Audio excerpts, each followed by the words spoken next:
go. All right, Mike. Today we're going camping.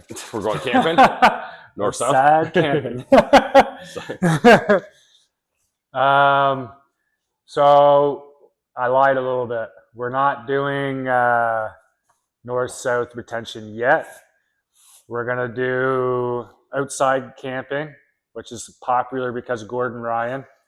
And then we're going to do a video after that of using the invert as a late stage guard retention and all the reasons why I do that, blah, blah, blah.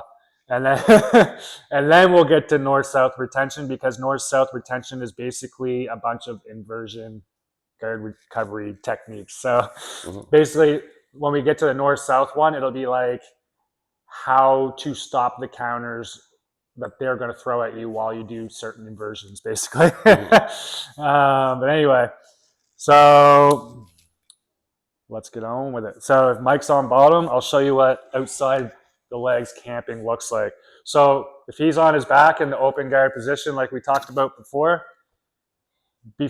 we went over the partner making an angle and kind of leaning here, as well as going knee on belly. With us controlling the legs, we're kind of like bringing either our chest or shoulders towards his upper body, right? Like I'm leading with my shoulder, or I was leading with my leg, right? With the outside of the legs camping, instead of leaning towards the head, when I get to an angle, now what some people will do is they'll let go of the outside leg and they'll post in the hip and they'll flare their elbow open. And then they'll glue their head to their bicep. So now from here, I'm actually crowding his hips instead of crowding his head here. And now when Mike tries to use his outside leg to put it on me, outside leg, I can use this outside elbow to block his outside leg. This hand's dealing with the inside leg. And over time, he's getting tired. Yeah.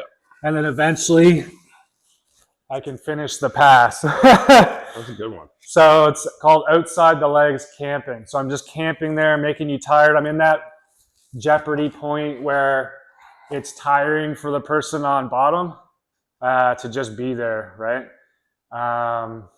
Yeah, so we're going to deal with that now. So this is kind of like a hybrid pass between like, you know, normal outsides of the legs passing, but kind of like a pressure pass, kind of north-south as well. So when we're here, he's going to stand up. So let's just have you do the actual position first. So make sure you can get to it. Okay, so you're going to control my legs just like before. You're going to make an angle just like before. Now that once you made an angle, this hand's going to go to my hip, like floating rib. And now your elbow is going to track my outside leg. okay. Yeah, here. And now this hand's going to push the knee so I can't bring my leg out. And we're here, so your head's going to go to your bicep and your ass is going to go up. So you want to get closer if you can to my hips. Not so much with your legs, but with your head here. Yeah. All right. So right now, the reason why Mike is keeping his head to his bicep is if he brings his head away from his bicep, I'll be able to bring a shallow lasso in here. All right.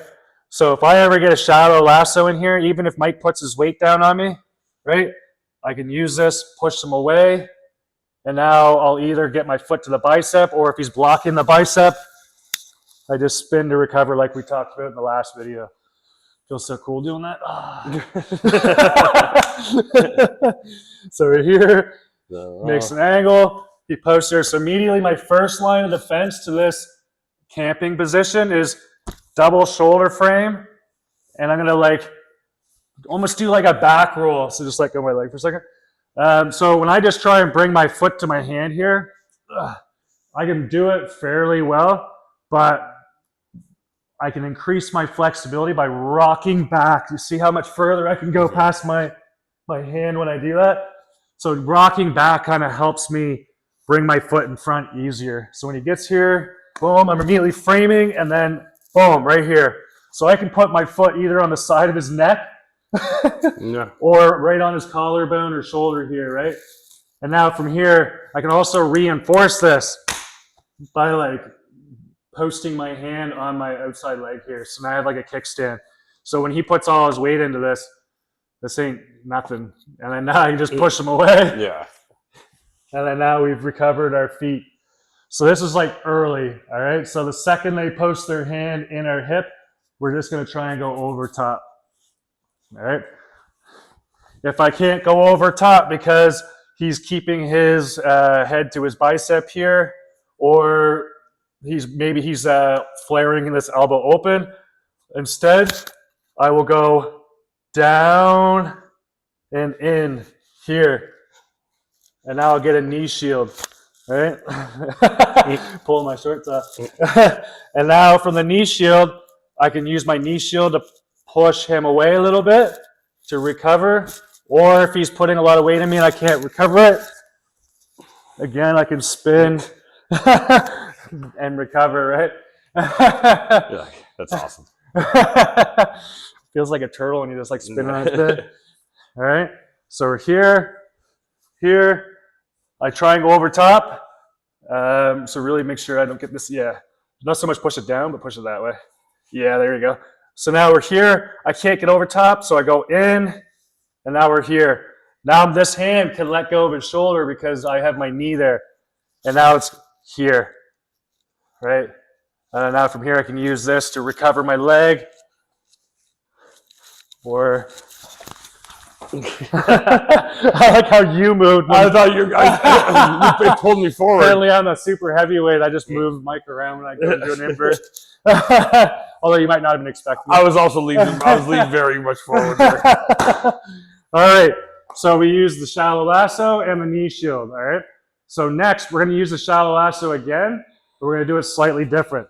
So when he hip posts here on my floating ribs, and we're here, yep, lower your head. Instead of going here, I'll go all the way to this side of his head. And now I'm over top and through, where now again I have the inside position with that top knee. I'm framing here where now I can start getting my guard on him and tangling him up. So when he cuts off this shoulder, I'm going to go over his head, in front of his face, and then inside of his armpit here. So when I do this version, I can't place a foot on his shoulder. It's going to go in his armpit instead. So we're here. So circle more to the side. Yeah, here. I can't go over the near shoulder. I can't get a knee shield. I'll go up and in here. And then now we're here. Right?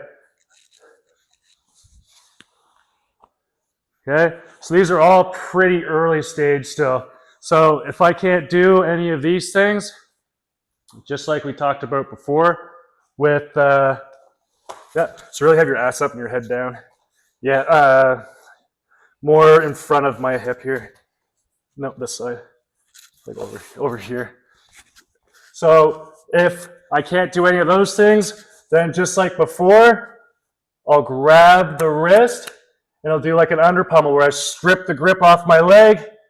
And now I can place it on his bicep, or reverse De La Riva hook, right? And recover the position as well. So just like the around the legs when we're facing, when they have control of our legs, we either use the under pummel with the inside leg, or we use the outside leg. So the only difference right now is basically I'm using a shallow lasso or a lasso on the outside leg instead of a foot in the shoulder, like we did before. And then the last thing, so if they're doing this position well, here and here, I can't get this foot out, I can't get this one in. What I'm gonna do is I'm gonna force a north-south. So we're here, this hand is gonna go in the armpit here like this, right? So my arm going in his armpit is gonna be a placeholder for my left knee to get inside, all right? And now from here, I'll scoop his leg. And now that I'm upside down, I can cross his hip or anchor wherever, just like we talked about before, and then just spin back to face. So I can only do this if I can keep my frame underneath his armpit so that I can get my knee in. I mean, I guess it's not only, but it's going to be a lot easier because I can high leg still, but... So we're here, he gets in that tripod position here where he's in the camping position. This sucks. I just feel like I can't beat him with any of the pummeling. I'm going to reach in. I'm going to bring my head under and I scoop his leg. This helps me go upside down. And now from here, if he's really close, I'll bring my knee in, right? And then as I rotate myself out, it ends up being like a leg scissor where he's stuck between my legs. If he's not as close, then I'll just put my foot on him instead of my knee. So one last time, over here. He's bringing his head way down. Yeah, oh, I can't get it. Boom, invert. So this time I have room, anchor, spin, and then immediately I'm starting to tie up his limbs so that I can start attacking and not be on defense. So that's how we'll deal with shorts are all twisted. That's how we'll deal with like that outside camping position, because it can be pretty annoying if somebody's chilling there because they just feel like they're too close for you to put your feet on them, but they're like right in that pocket where you can't seem to get a hold of them very well, but they're right in the area. Yeah. All right. I like that one. Cool. That works.